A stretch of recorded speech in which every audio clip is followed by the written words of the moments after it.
Hello, and welcome to my May Flowers Readathon announcement video.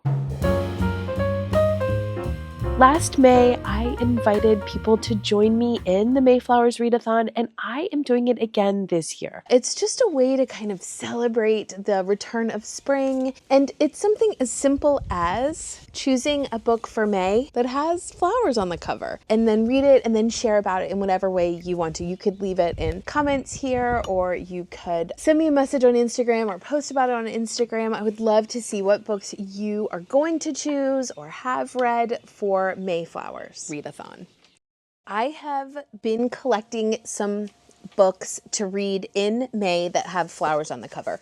So this is a little bit early for a May TBR, but I wanted to give you time to kind of think about what would you be able to add to your TBR for May that have flowers on the cover. So the first one that I am excited to get to is Elizabeth Taylor's At Mrs Lippincote. This is actually Elizabeth Taylor's first novel, and as a British female writer, my understanding is that she really does infuse feminine wit through this. So in this we follow Julia. She is staying at Mrs Lippincote's house as a temporary home for her and I think her husband Roddy, at the request of the RAF, which is the Royal Air Force, I believe. So I believe that this is set during the World War II era. And I really do expect some sense of humor and sarcasm to come out of this. So it says on the back that she doesn't really take her role as a wife maybe as seriously as her husband does. So after just finishing Elizabeth von Arnim's Elizabeth and Her German Garden, I'm wondering if there is a comparison there between the two and kind of how the wives are with their husbands. The next book that I have held on to, because it has flowers on the cover, is The Girl in the Painting by Tia Cooper. This author is Australian, and the book is set in Australia in 1906. In this, we follow an orphan named Jane who is in need of finding a home, and a sibling set, Michael and Elizabeth Quinn, end up taking her in. And she really thrives under their care, and I think she's helping them with running their business. But when Elizabeth, who is the sister who is taking the role of mother, reacts very strongly to an exhibit at a local gallery, the adopted daughter, Jane, realizes that there's something going on in Elizabeth's past that she doesn't know about, that possibly Elizabeth doesn't know about, and so there is an uncovering that needs to happen based on Elizabeth's past that kind of needs to happen in order for her to heal. In the back it says, from the gritty reality of the Australian goldfields to the grand institutions of Sydney, this compelling novel presents a mystery that spans continents and decades as both women finally discover a place to call home. I have never read anything by her, so I'm excited to delve into a world that T. Cooper creates. Next, we have this beautiful array of tulips on the side of this. So this is Valerie Perrin's Fresh Water for Flowers. I have seen this book so many times in Barnes & Noble and walked by it, but I found this used, I think maybe even in a little free library, and scooped it up. And this has been translated by Hildegard Searle, who is English. And I believe Valerie Perrin, the author, is French and lives in Paris, but this novel has found a lot of popularity in both France and Italy and is known as the lockdown novel. So it was written during that time period in all of our lives. It is, my understanding, set mostly in a cemetery, which I find intriguing. It's a very thick book. It is it's almost 500 pages. So we have Violet Toussaint. She is the cemetery caretaker in a small town in France that I think it is called Bourgogne. She just kind of has this like rhythmic life as like a cemetery caretaker until one day we have Julien Sewell, who is a police chief from out of town, who has come to scatter the ashes of his mother on a current gravesite of someone who is a stranger. And at that point, Violet then realized that there may be a connection between her and Julian. That's what I know. And I will say, I don't always fully comprehend the nuances within French literature. So I am hoping that I will enjoy this and leave this book feeling changed, as apparently many people who read it have. Next, I have A Most Agreeable Murder by Julia Seals. And again, we just have these beautiful, lovely flowers that are all over the cover of this book. It's also on the back. I just love the whimsy that flowers can bring to a cover. This is touted as Bridgerton with an Agatha Christie flair. I'm hoping it's more Austen with a Agatha Christie flair than Bridgerton. I'm hoping there's not a lot of spice in this, because looking at it, and also again with the Austen connection, it reminds me of Catherine's obsession with Gothic literature in Northanger Abbey, when we have Beatrice Steele, who is a lady. Her family is trying to find a good match for her sister, but Beatrice is obsessed with true crime. And it turns out that there's an eligible bachelor who's coming into town whose name is Edmund Croaksworth. Do we know from the name Croaksworth who's going to end up murdered?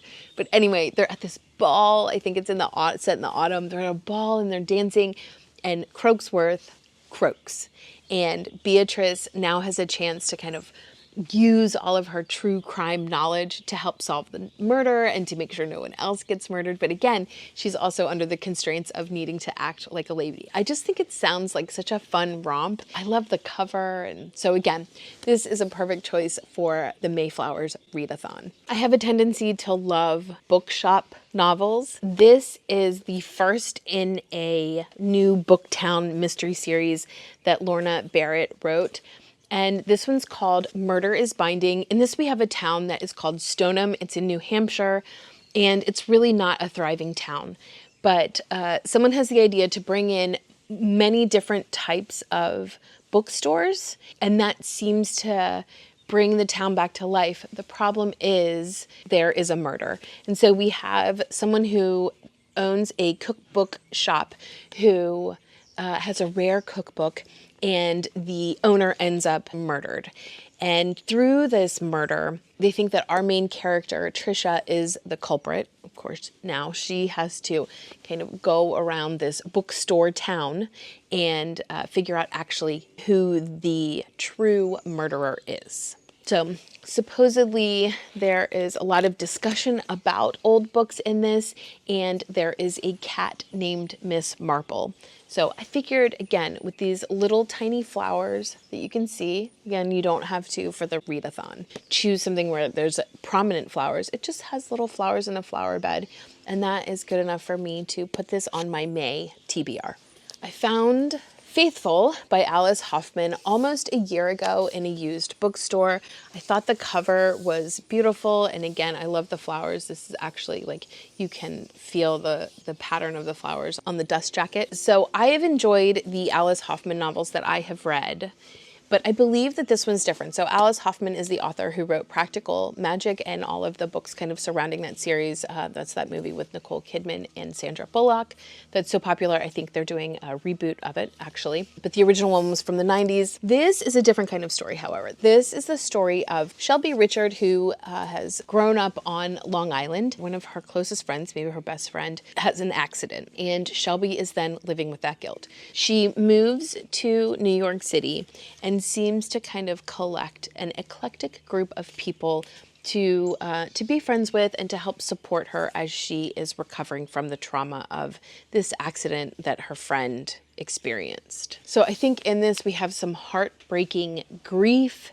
We have healing from guilt, a lot of exposure to maybe some painful topics. I do think that this might actually fall into some magical realism simply because of the way that Alice Hoffman writes. So I will be on the lookout for that. And if there is magical realism, I will love it that much more, because I do love when we have stories that are heavy hitting, but set in our world, but also kind of have these whimsical parts to them that just make them feel like a magical reading experience. The next book with beautiful flowers on the cover, I just love it so much. It's so lovely. Cybele's Secret by Juliette Marillier is a companion novel to Wildwood Dancing. Wildwood Dancing is one of, if not my favorite, young adult fantasy book.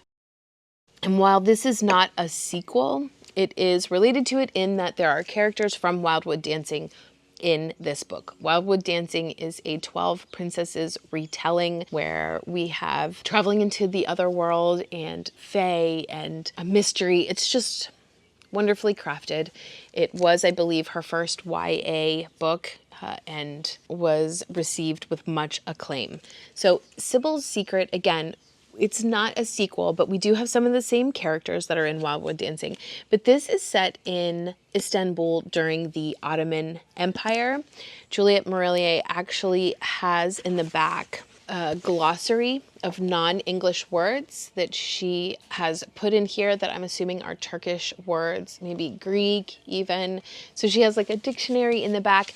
This, because it's set in Istanbul during the Ottoman Empire, this is what I would consider a historical fantasy. So while there are historical elements, it absolutely, especially with the author, is a fantasy. And other than knowing where it is set at, I don't know that much about it. I do think that our main character, Paula, is a scholar and has traveled to Istanbul to figure out a secret. So I am going into this as blind as I can, because that's how I went into Wildwood Dancing, and it was just a magical experience, and I am fully expecting the same with Cybele's Secret. I'm also planning on continuing the read-along that Jen at Jen's Reading Life is hosting of the Unselected Journals of Emma M. Lyon. For May, we're reading the 5th volume. I am just very excited to get back into Emma's world and into her journal and into her life. I'm really happy that the books have flowers on the cover because it fits perfectly into the May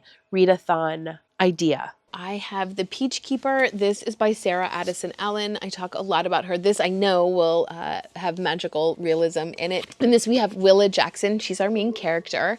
Her ancestor owned this big, huge house way up on a hill and came to some financial difficulties. The house ends up getting sold to a family called the Osgood family. And I think there's a relation between Willa's family and having to sell the house and the Osgood family, who later on the descendants bought it. So I think there's something between the Jacksons and the Osgood family. The Osgood family is going to turn this into like a B&B. And the Osgood family decides that they're going to have a big open house. So they go to send invitations to everyone in the town, and there's a weird weather situation where the invitations all get mixed up and people are having to like hand deliver them and switch them around. And so that's kind of one of those elements of magical realism that Sarah Addison Allen does. But through the process of doing the construction and getting everything finalized for the house, there is a peach tree. When they go to remove the peach tree, they find a skeleton under it, and they realize that there is a bigger mystery surrounding this house and its history and their families and the town than what they realized. H.G. Parry's The Magician's Daughter was on my TBR for last May Flowers Readathon. So this is going to really need to make it to the top of my list, because I don't like to have things linger like that on my TBR. So in this we follow Biddy. Biddy is a young girl who washes up on the shores of High Brasil, which is a legendary island off the coast of Ireland that is hidden by magic. And Biddy is raised by Rowan. Rowan is a magician and very skilled, and he goes on a mission and leaves Biddy back on the island, and Rowan does not return. And this means that Biddy needs to leave her safe island to go out to try to find Rowan. I expect this fantasy novel to just be full of Irish folklore and fantasy elements. I, at one point, thought that this was a middle grade. I actually think that this is probably a YA, but I guess I will find out. I do think that there is a bit of a love letter to books and story in here as well. So I really need to move this to the top. I love the flowers that are just wrapped all the way around this cover. This is Greenwild, The City Beyond the Sea by Parry Thompson. We've got these underwater flowers, which I thought were beautiful. I actually do want to take a minute for the gold foiling on this middle grade cover. It's got the map.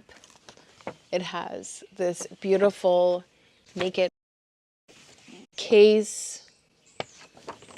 It's just so beautiful.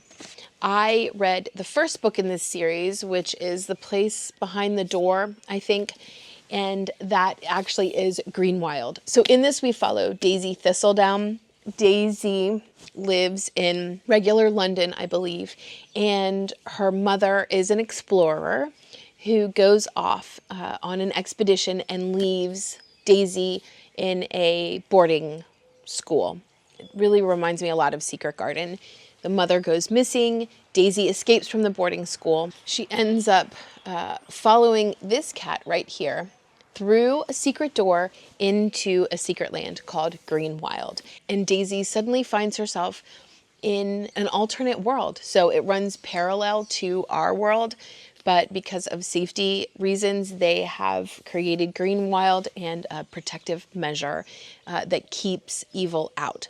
What evil, you may ask? Well, it actually is at least one man with some grim reapers who actually are targeting Daisy and maybe this little light here as well. So in the first book, it's so much beautiful world building. There's a few mysteries that happen where I know at the end of it, I didn't see it coming. I asked my kids if they had seen it coming. They were like, no, we did not expect that. So there's some pretty good twists in there. It resolves pretty well on what that first book is trying to do, but you continue into this one knowing that her mother is still missing. And there's a lot of concern about that. And so now Daisy is in this second book going to, I believe, underwater in the ocean. There's probably like this protective alternate parallel world under the sea. And she's going to go there. And again, with this idea that she's going to try to find her mother. The third book in this series, I believe, comes out in June. So I really want to get caught up with my kids and read this, and so that we can all be ready for when that third book comes out. And I thought it would be perfect to read it for May Flowers because of those flowers on the cover. Lastly, I wanted to share our book choice for the Cozy Reader Book Club, and that is Oh, the Brave Music by Dorothy Evelyn Smith. This, at least my cover, does not have flowers on it, but my Kindle has flowers on it, so maybe that counts as a cover.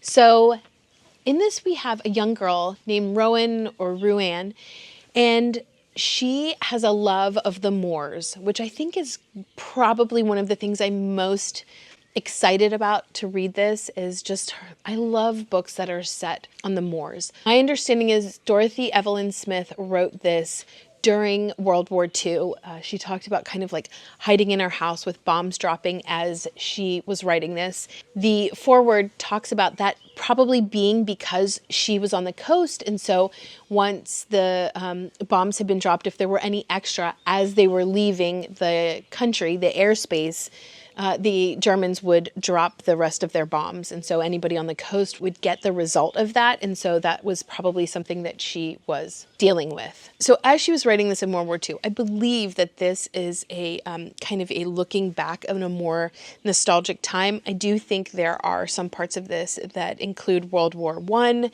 And because we have this young girl who is our main character, I'm thinking that it is kind of her coming of age and coming into adulthood and the difficulties of that and the beauty of that. So I'm looking forward to diving into Oh, the Brave Music with the Cozy Reader Book Club and having a great discussion and getting to hear what other people think. So if you're interested in joining us, I always leave that information down below in my description box in my TBR videos. You can leave me an email. You can find me on Instagram. You can find my co-leader, Jen, at Jen's Reading Life.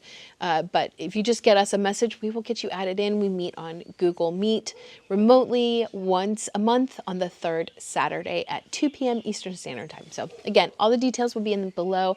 But if you're interested in joining us for this, let me know. So there you have it. Low-key read along, just find a book with flowers on the cover. I'd love to hear what you have chosen if you're going to be joining me in this, again, low pressure readathon. And also let me know if you've read any of these books or you think maybe some of them sound intriguing to you. Maybe we could do a buddy read for the month of May. If you have access to any of those, I would totally be up for that. So just let me know. And just be sure that as part of this, you get out and enjoy flowers and enjoy spring. I think sometimes we're always looking ahead and anticipating the next season. And I just really this spring want to stay in the present moment and enjoy spring without looking ahead and having different expectations and just relishing in the flowers of May. Thanks so much for watching, and until next time.